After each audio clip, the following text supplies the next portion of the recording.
한 주간 동안 잘 지내셨어요? 옆에 분이랑 우리 인사 한번 합시다. 뒤에 분이랑도 한번 합시다. 뒤에 사람. 네, 네, 반갑습니다. 우리가 매주일 예루살렘에 관해서 말씀을 듣고 있죠. 그 예루살렘에서 무슨 일이 일어났는지에 대해서 말씀을 드리고 있어요. 제가 어떻게 설교를 하고 있냐면은 처음 4번은 구약의 예루살렘에서 일어난 일들을 말씀드렸어요. 거기에 살렘 왕, 평화의 왕, 멜기세덱이 있었다는 말씀을 드렸고, 그리고 그 예루살렘에서 아브라함과 이삭이 하나님께 순종했다는 말씀을 드렸고, 그 예루살렘에 하나님의 성전이 세워졌다는 말씀을 드렸죠.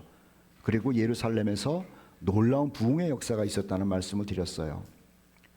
예수님 당시에 예루살렘에서 어떤 일이 있었는지를 말씀을 드리고 있었죠. 그리고 오늘 예수님과 예루살렘의 관계를 말씀드리는 4번째 시간인 거예요. 예루살렘에 들어가시기 전에 그 앞에서 세상의 종말에 관해서 예수님이 말씀하셨죠. 그리고 예수님이 그 예루살렘에서 고난받으시고 죽으신 겁니다. 그리고 지난주에 그 예루살렘에서 예수께서 죽음 가운데서 부활하셨다는 말씀을 드렸고, 오늘 예수님과 예루살렘의 4번째 사건, 그 예루살렘에서 구름 타고 하늘로 올라가셨다는 말씀을 드리려고 그래요. 그것을 예수님의 승천이라고 말하는 거죠. 예수님이 어디서 고난받으셨고 죽으셨느냐? 예루살렘이에요. 어디에서 부활하셨느냐? 예루살렘이에요. 그리고 어디에서 공중으로 구름 타고 올라가셨느냐? 예루살렘이라고 하는 것이죠. 그 예루살렘은 구약이나 신약이나 아주 특별한 성읍이라고 하는 거예요. 예수님께서는 예루살렘을 향해서 가실 때의 목적을 얘기를 하셨습니다. 우리는 나는 죽기 위해서 간다, 부활하기 위해서 간다 라고 말씀하셨을 것 같은데, 그 목적보다도 뚜렷한 목적을 이렇게 얘기를 해요. 나는 승천하기 위해서 예루살렘으로 간다라는 거죠. 승천이라는 말은 하늘로 올라간다는 얘기예요. 승천하기 위해서 예루살렘으로 올라가신대요. 금방 읽은 본문 누가복음 9장 51절 말씀 다시 한번 보세요. 예수께서 승천하실 기약이 차감해, 그 말이죠. 죽을 때가 됐기 때문에 예루살렘으로 가는 것이 아니라 하늘로 올라가실 때가 되었기 때문에 예루살렘을 향하여 올라갈 것을 결심하시고 가셨다는 거예요. 예수님께서는 사람들에게 승천하실 것을 말씀하셨고, 그리고 승천하기 위해서 예루살렘으로 올라가셨어요. 우리는 예수님이 사람들에게 죽을 것과 부활할 것을 말씀하셨고, 죽기 위해서 부활하시기 위해서 예루살렘으로 갔다는 얘기는 많이 들었어요. 그런데 그와 버금가게, 아니 그보다도 더 중요한 메시지가 어떤 거였냐면은 나는 하늘로 올라가기 위해서 예루살렘으로 간다, 이렇게 말씀하셨다는 거죠. 제자들과 함께 생활을 하시면서 제자들에게 물어봤답니다. 그리고 유대인들에게도 물어봤대요. 얘들아, 내가 하늘로 구름 타고 올라간다면 너희들은 무슨 생각을 하겠느냐라고 하는 질문을 했다는 거죠. 요한복음 6장 62절 말씀이에요. 너희는 인자가 이전에 있던 곳으로 올라가는 것을 본다면 어떻게 하겠느냐는 질문이에요. 여러분, 제가 이렇게 설교를 하고 찬양도 같이 하고 여러분과 교제를 하고 있는데 갑자기 제가 하늘로 구름 타고 쭉 올라간다면 무슨 생각을 하겠어요? 믿음이 대단하시네.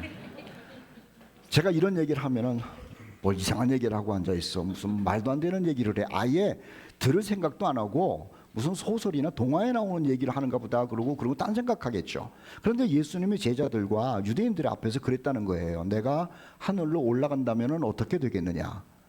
사람들의 생각이 뭐라 그랬을까요? 무슨 말 같지도 않은 소리를 하고 계세요, 그랬을 것 아닙니까? 그런데 예수님은 그 말을 제자들과 유대인들 앞에서 공개적으로 하셨다는 거죠. 다시 한번 보세요. 요한복음 6장 62절. 너희는 인자가 이전에 있던 곳으로 올라가는 것을 본다면 어떻게 하겠느냐라는 거예요. 그런데 예수님께서는 본인이 올라간다, 승천한다는 말씀을 하심과 더불어 올라가는 목적을 또 말씀하셨어요. 그것이 우리에게 놀라운 은혜가 되는 말씀이죠. 뭐냐면은 요한복음 14장 2절 말씀에 너희를 위하여 거처를 예비하러 간다는 거예요. 예수께서 이 땅에 그냥 계시는 것이 아니고 하늘로 올라가신다는 말씀을 하시면서 올라가는 목적을 얘기를 하신 거죠. 너희를 위하여, 제자들을 위하여, 당신을 믿는 사람들의 거처를 만들기 위하여 올라가신다라고 했으니 제자들이 이 이야기를 들었을 때 무슨 반응이었겠는가 한번 생각해 보시자는 거예요. 올라간다는 이야기가 뚱딴지 같아요. 그런데 예수님이 올라가셔서 자신들이 거할 거처를 만들겠다라고 얘기를 하니 또 생각이 달라지는 거죠. 그래서 올라간다는 그 얘기와 자신들을 위하여 거처를 마련하기 위해서 올라가신다는 그 예수님의 얘기를 듣고 제자들은 생각이 달라지는 거예요. 진짜 올라갈 수도 있겠다. 올라가면서 나를 위해서 뭘 만드신다 그러니 그 참 괜찮은 얘기네 라는 생각을 왜 안 했겠느냐는 거죠. 어쨌든 예수님은 하늘로 올라간다라고 하는 말도 안 되는 얘기를 하시면서 올라감의 목적까지도 얘기하곤 하셨다는 거죠. 그리고 정말로 본인이 평소에 말했던 것처럼 하늘로 올라가기 위해서 예루살렘으로 가셨다니까요. 누가복음 9장 51절 제가 다시 읽을 테니까는 보세요. 예수께서 승천하실 기약이 차감해 예루살렘을 향하여 올라가기로 굳게 결심하시고 올라가셨다는 것 아닙니까? 그리고 예수님이 하늘로 올라가시기 전에 제자들을 앉혀놓고 나서 하나님 나라에 관한 이야기를 많이 하셨어요. 그 하나님의 나라에 관한 이야기를 하셨다라는 거는 건 뭐냐면은 당신이 올라가서 사실 곳 그리고 우리 또한 올라가서 살 곳에 대해서 이야기를 하셨다는 거죠. 충분히 하셨어요. 충분히. 누구에게? 당신을 믿고 따르는 자들에게. 그리고 내가 올라가는 그리고 내가 올라가서 너희를 위하여 거처를 만들 그 하나님 나라가 어떤 나라인지를 기대하면서 살라고 말씀하신 거죠. 그리고 올라가셨다니까요. 자, 그 올라가신 모습이 사도행전 1장 3절 9절에 써 있는데 잘 보세요. 그가 고난 받으신 후에 죽고 부활하신 거예요. 그들에게 확실한 많은 증거로 친히 살아계심을 나타내사 40일 동안 그들에게 보이시며 40일 동안 보이시면서 무슨 이야기를 하셨는지가 중요해요. 하나님 나라의 일을 말씀하신 거죠. 하나님 나라의 일에 대해서, 즉 하나님 나라에 대하여 하나님이 기뻐하시는 것이 무엇인지에 대하여 말씀을 하시고 그들이 보는데 올려져 가시니 구름이 그를 가리어 보이지 않게 하더라. 이렇게 기록하고 있어요. 예수님이 나 올라갈 거라고 말씀하셨죠? 너희의 거처를 마련하기 위해서 올라갈 거라고 말씀하셨죠? 그리고 내가 올라가는 그 나라가 어떤 나라인지를 설명 충분히 하신 다음에 사람들이 보는 앞에서 하늘로 올라가셨다고 성경은 알려주고 있는 거예요. 예수께서요, 하나님 나라로 올라가시기 직전에 아주 특별한 이야기를 세 가지를 해요. 우리가 예수님이 구름 타고 올라가셨다는 거 알잖아요. 그런데 제자들을 향하여 아주 특별한 이야기를 세 가지를 해요. 하나는 뭐냐면 내가 올라간 다음에 성령이 임할 것을 얘기를 해요. 또 하나는 내가 올라간 다음에 너희들은 하나님에 대하여 죽음과 부활에 대하여 천국에 대하여 증인이 될 거라고 하는 이야기를 해요. 그리고 세 번째는 내가 다시 올 것이다 라고 하는 얘기를 해요. 자, 우리가 그림을 한번 머리에다 그려보세요. 예수께서 제자들과 당신을 따르고 믿는 사람들과 이야기를 하시다가 올라가시기 직전에 세 가지 얘기를 하신다는 거예요. 내가 올라가면 너희들에게 기가 막힌 성령이 임할 것이다 라고 얘기를 하고 너희들은 세상에 나가서 먹고 사는 일에 바쁜 사람이 아니라 나에 대한 증인으로 살게 될 것을 얘기를 하고 그리고 또 하나는 뭐냐면은 내가 올라가는 것을 너희들이 본 후에 기다린 다음에는 내가 다시 이 땅으로 내려올 것이다 라고 하는 말씀을 하고 하늘로 올라가셨다라고 하는 것이죠. 우리들도 예수께서 하신 말씀들을 많이 기억하고 있을 거예요. 죄 때문에 대신해서 죽을 거다, 부활할 거다. 그런데 그와 버금가게, 아니 그보다도 더 머릿속에 생생하게 기억하고 있어야 되는 게 뭔 줄 아세요? 주님께서는 하늘로 올라가실 것을 말씀하셨고 그리고 하늘로 올라가셨다라는 것을 기억하고 있어야 되는 것이죠. 또 하나는 우리 주님께서 예루살렘으로 올라가신 그 이유가 있어요. 뭐냐면은 우리들도 하늘로 올라갈 것이라고 말씀을 하곤 하셨는데 믿을 수가 없잖아요. 여러분들이 구름 타고 하늘로 올라간다는 것이 믿어져요? 그런데 예수님은 그 얘기를 하셨어요. 그런데 본인이 직접 하늘로 올라가는 모습을 보여주면서 이제는 믿겠느냐라고 하신 거죠. 우리가 지난주 부활에 관한 이야기를 들었는데 예수께서 부활을 하신 의미 중에 하나가 예수님만 부활하는 게 아니라 예수님처럼 우리도 부활할 것이다라고 하는 것을 증명해 보이신 거예요. 부활은 너희들도 죽었다가 살아난다. 이건 못 믿겠습니다. 자, 그럼 어떻게 믿을래? 내가 죽었다가 살아나면은 죽은 사람이 살아나는 것을 믿을 것 아니냐라고 하는 의미로 예수님이 죽었다가 살아나, 한번 나를 봐라 하시고 죽으신 다음에 3일 만에 부활하신 거예요. 그래서 예수님을 부활의 첫 열매라고 얘기를 하는 거죠. 우리도 하늘로 올라간다고 주님이 말씀하셨는데 못 믿어요. 그래서 예수님이 믿도록 내가 올라가는 것처럼 너희들도 올라가게 될 것이다 라고 하는 첫 승천의 열매셨다는 거예요. 마태복음 24장 말씀에 보면은 우리가 하늘로 올라갈 것에 대해서 이렇게 써 놓았습니다. 마태복음 24장 40절로 41절인데 그때 이제 두 사람이 밭에 있으며 한 사람은 데려가고 하늘로 올라간다는 거예요. 이걸 승천한다는 거죠. 한 사람은 버려둠을 당할 것이요 두 여자가 맷돌질을 하고 있으며 한 사람은 데려가고 한 사람은 버려둠을 당할 것이다 라는 거예요. 어느 날 우리는요 하늘로 올라갑니다. 그것을 예수님께 사용했던 단어로 한다면 승천한다는 거예요. 그런데 성경은 예수님만 승천했다고 말하지 않아요. 구약 성경에 하늘로 올라간 사람 두 분이 나오죠. 하나는 에녹이라고 하는 분이 하늘로 승천을 했어요. 엘리야라고 하는 분이 하늘로 승천을 했어요. 그리고 예수님이 승천을 하시면서 우리에게 말씀한 게 있어요. 너희들도 나처럼 하늘로 올라가게 될 거라고 말씀을 하셨다는 거죠. 조금 이야기가 빗나가는 이야기인데요. 에녹이 하늘로 승천하고 엘리야가 하늘로 승천하고 예수님이 하늘로 승천하고 그 다음에는 모든 믿는 자가 하늘로 승천하게 되는데 가톨릭에서는 거기다가 하나 이상한 교리를 끼워 넣었죠. 마리아가 승천했다라고 하는 교리를 끼워 넣은 거예요.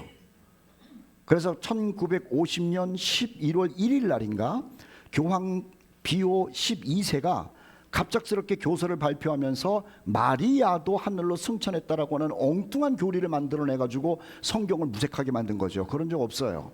성경은요 구약 성경에는 에녹과 엘리야가 하늘로 승천했고 그리고 우리도 승천할 것을 보여주듯이 예수님이 구름 타고 승천하셨고 그 다음에는 우리들이 예수님처럼 하늘로 승천할 것만 이야기하고 있는 것이죠.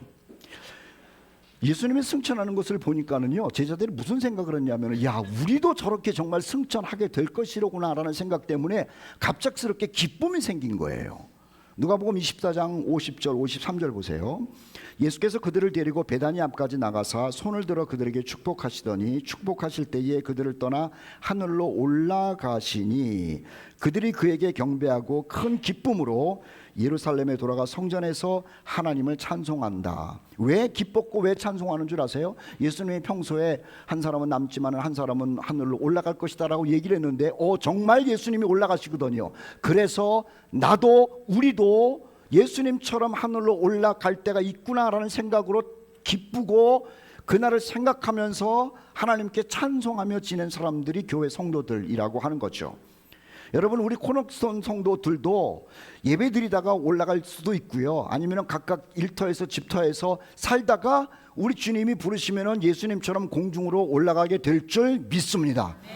우리는요 그 믿음을 가지고 사는 사람이에요. 그 꿈이 없다면 우리의 신앙생활은 정말 헛된 신앙생활이라고 하는 것이죠. 사도행전 1장 9절 말씀 다시 한번 읽어드릴 테니까는 보세요. 주님이 올라가실 모습을 상상하시고 우리도 그렇게 올라갈 것을 한번 상상하시라는 거죠.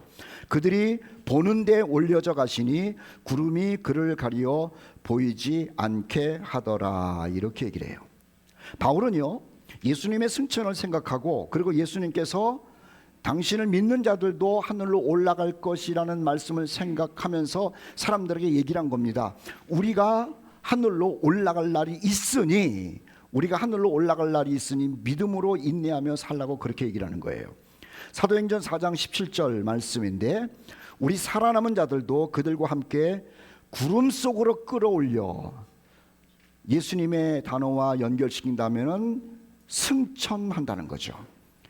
예수님의 승천한 것처럼 우리도 구름 속으로 승천해서 먼저 승천하신 주님을 만나고 주님과 더불어 살게 될 것을 이야기하고 있습니다. 고린도전서 5장 51절 52절 말씀 우리 다 같이 한번 읽어볼까요?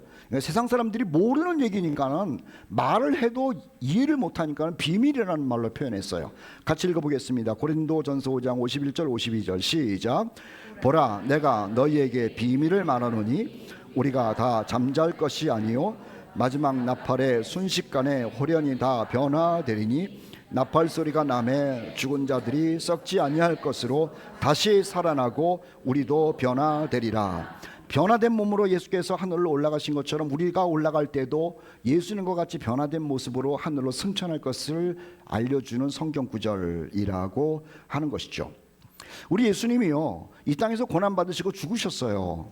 그리고 40일 동안 부활한 몸을 가지고 사람들에게 하나님의 나라를 알려주시고 하늘로 올라가셨어요. 올라가셨죠.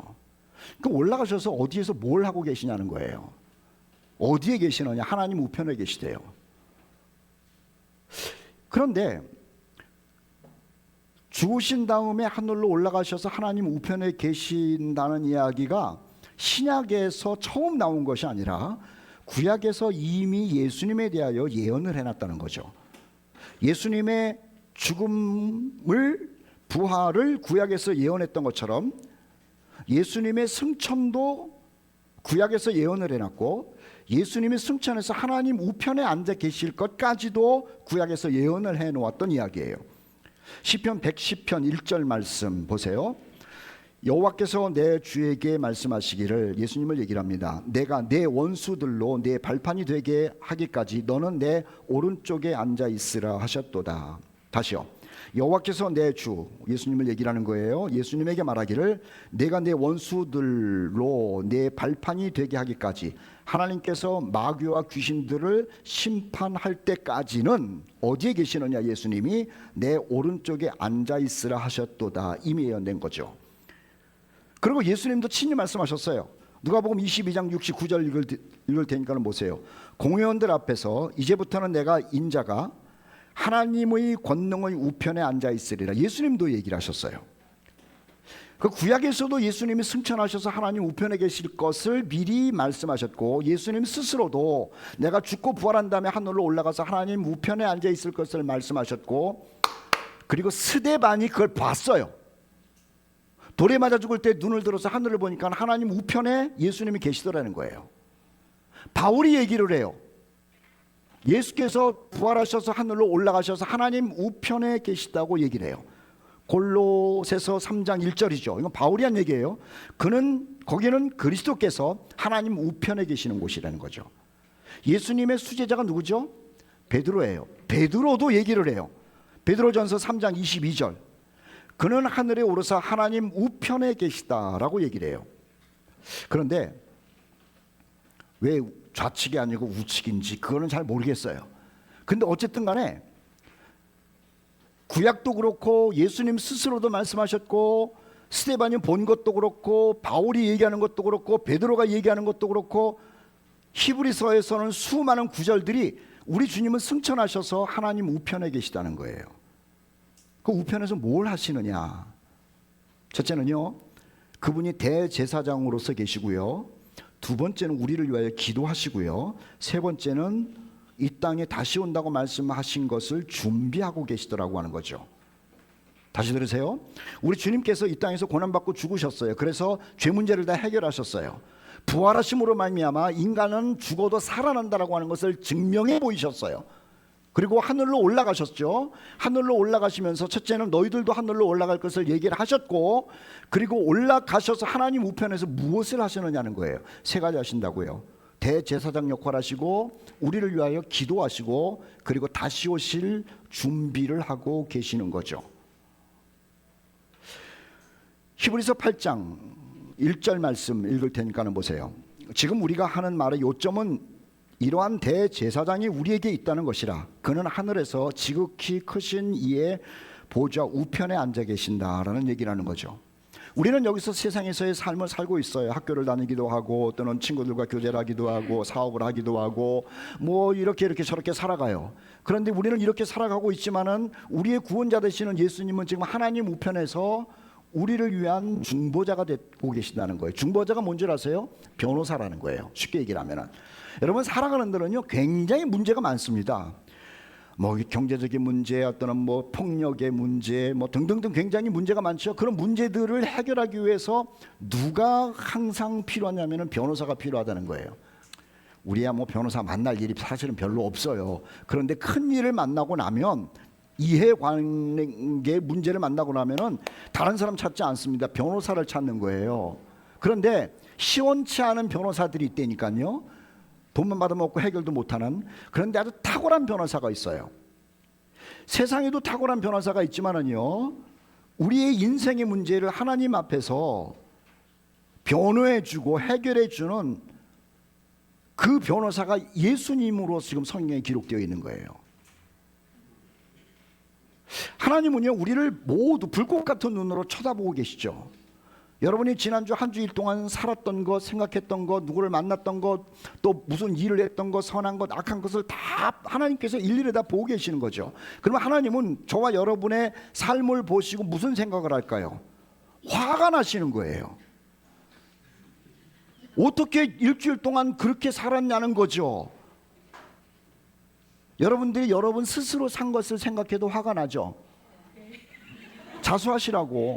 나도 화가 나는데 왜 이렇게 살았을까? 하나님 볼 때는 화가 나는 거예요. 막 그냥 저주를 퍼붓고 싶고, 좀 말은 그렇지만 막 그냥 두들겨 패고 싶고 망하게 만들고 싶고 죽이고 싶고 막 그런 거라고.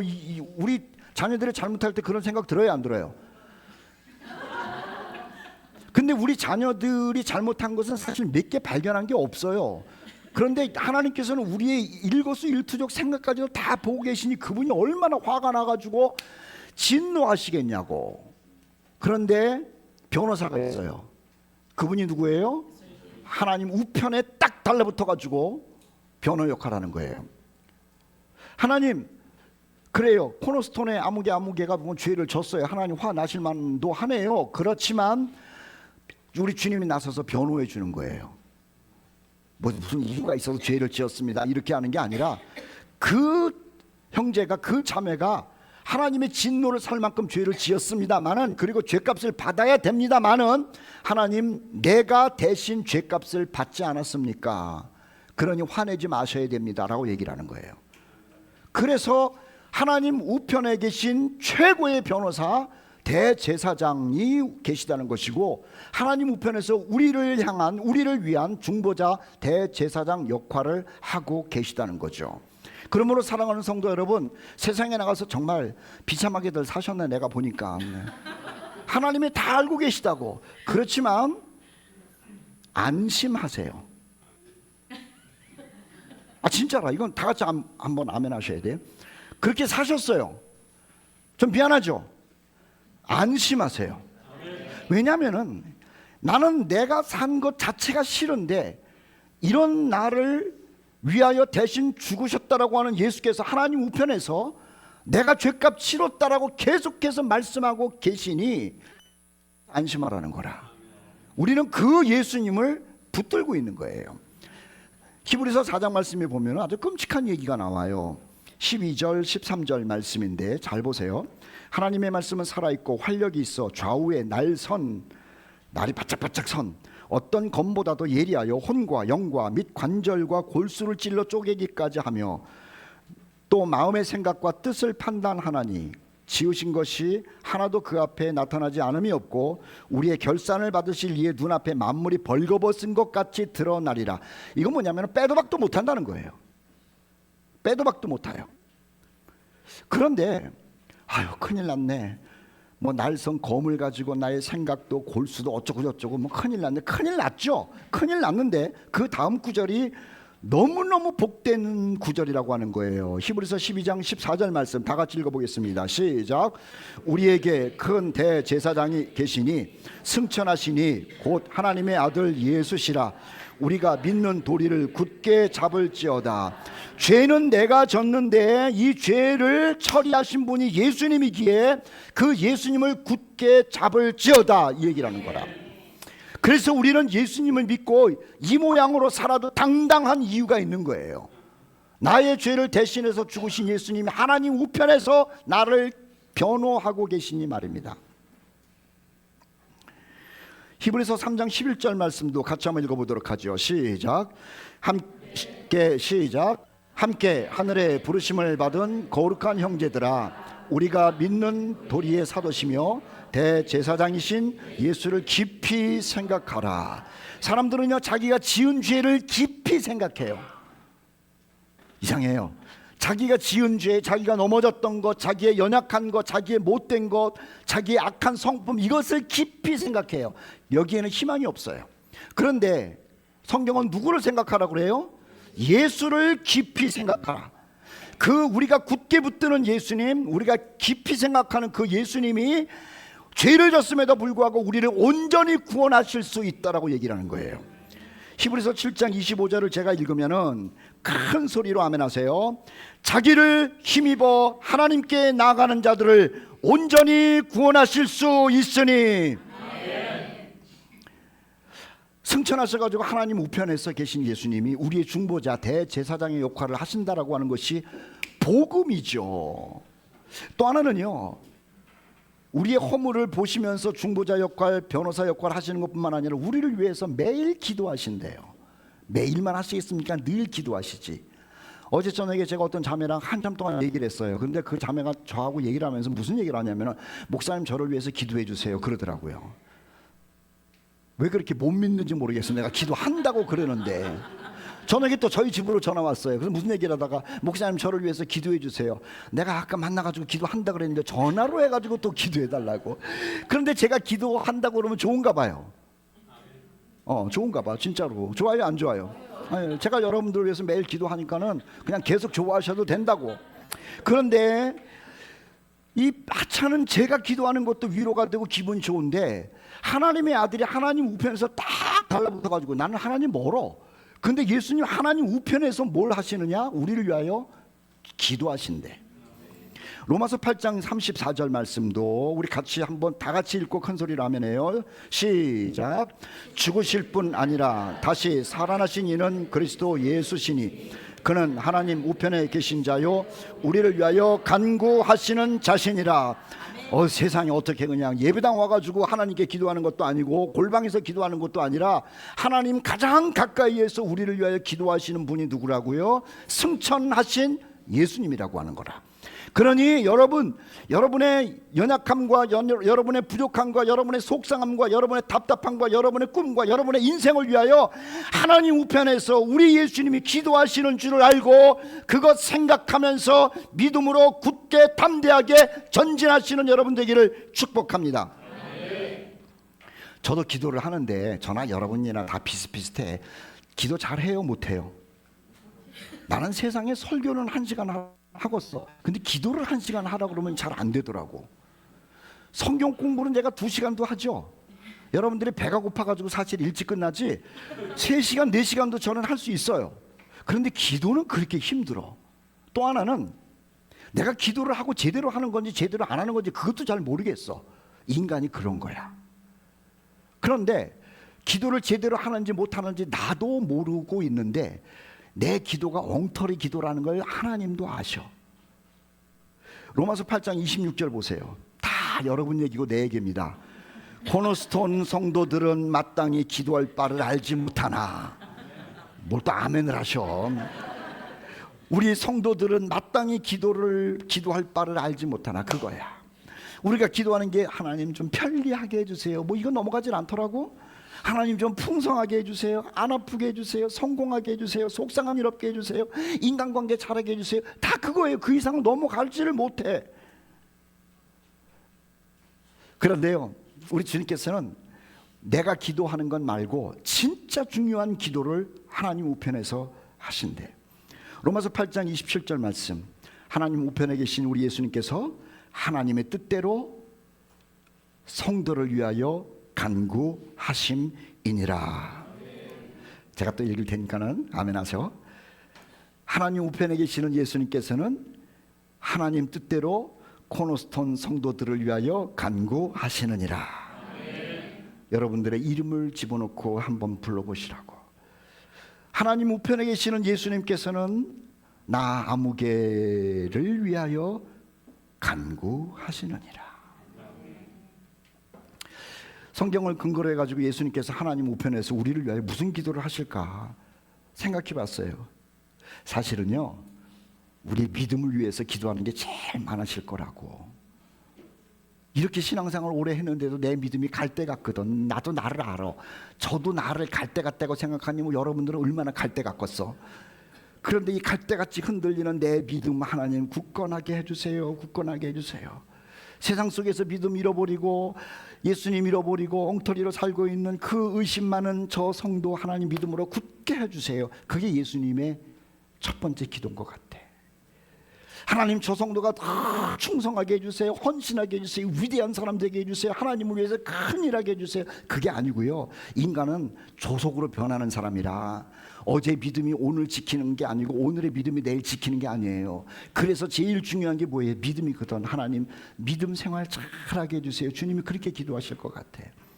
또 하나는 우리 성도들을 위해서 무슨 기도하냐면은 하나님 그리스도 안에서 하나가 돼서 서로 사랑하게 해주세요. 하나님의 말씀을 근거로 해가지고 깨끗하고 거룩한 삶을 살게 해주세요. 세상 사랑하지 않게 해주세요. 예수님의 기도는요, 우리의 기도하고 전혀 달라. 어떤 면으로 예수님께서 나를 위해서 하나님 우편에서 무슨 기도하는가 이렇게 우리가 듣잖아요. 실망할 게 많을 거라고. 진짜로 그래. 내가 원하는 것은 세상 것이 거의 다거든. 편리한 거거든.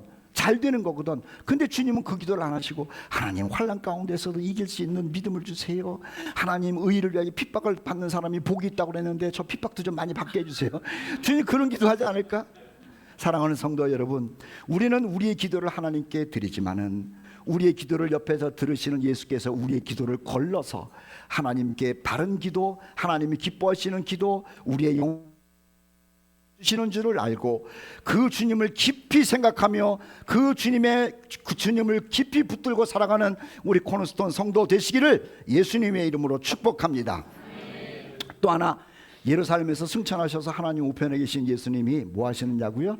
다시 오실 것을 준비하신다는 거예요.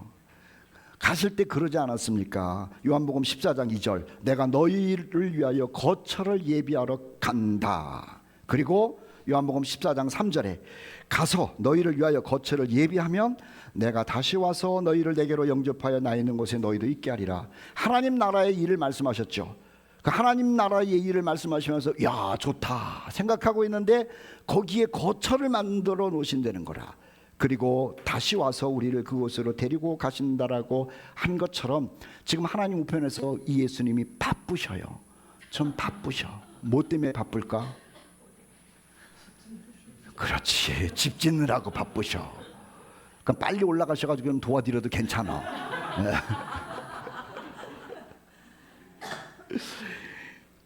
요한복음 5장 22절 27절 말씀 이렇게 써 있어요. 우리 주님은 우리를 데리러 오시기도 하지만 세상을 심판하러도 오신다는 거 아니에요. 이렇게 써 있어요.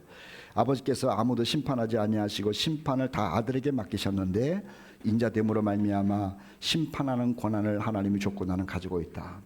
우리 주님이 하나님 우편에서 당신을 신실하게 붙들고 사는 믿음의 사람들을 위하여 집을 짓고 계시기도 하지만 그렇게 예수 믿으라고 얘기를 해도 거부하고 주님을 비난하는 사람들 심판할 준비도 하고 계신다는 거라. 여기에는 우리에게 중요한 아픔의 기도 또 사명이 있어요. 우리 주변에 예수 믿지 않는 형제들이 있죠. 식구들이 있죠. 부모님이 있죠. 주님 오시기 전에 예수 믿을 수 있도록 우리가 뭔가를 해야 된다는 거예요. 나의 능력이 아니라 하나님의 능력으로 하나님 우리 가족들 우리 형제들 구원해 달라는 기도도 하면서 우리가 도전해야 한다라고 하는 것이죠. 우리 주님께서 예루살렘으로 들어가시면서 마지막 때에 관한 이야기도 하시고 나 죽을 거다라는 말씀도 하시고 부활도 말씀을 하시고 근데 정말로 죽고 부활하셨어요. 그리고 내가 하늘로 올라갈 거라는 말씀도 하셨더랬는데 하늘로 구름 타고 올라가신 것 아닙니까? 하나님 우편에 계시대요. 하나님 우편에 계신 주님께서 우리를 변호해 주시고 우리를 위해 기도해 주시고 또 우리를 데리러 오실 준비하신다는 것을 생각하면서 승천하신 주님 마음에 품고 생각하고 또 그분처럼 우리도 승천할 것을 꿈꾸면서 이 복잡한 세상 믿음으로 승리하는 우리 교우들 되시기를 주의 이름으로 축복합니다. 아까 그 찬송할까요? 누군가 널 위하여 기도하네. 뭘 누군가가 기도해야 예수님이 하나님 우편에서 기도하잖아요. 합시다.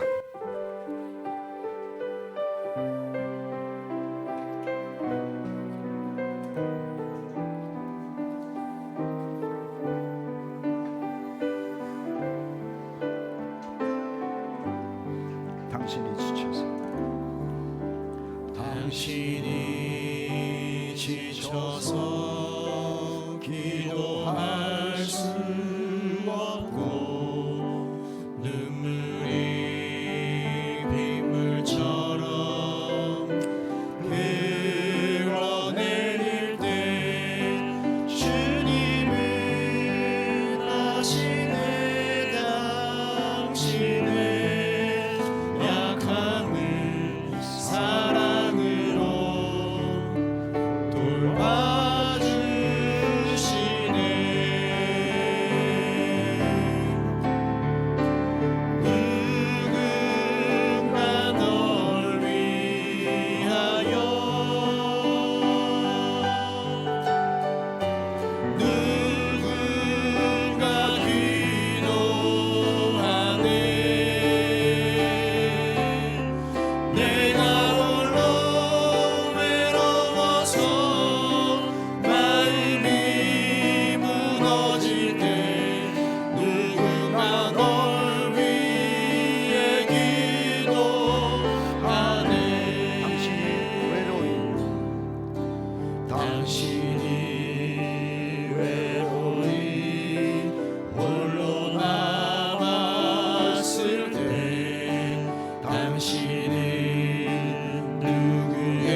날 위하여 누구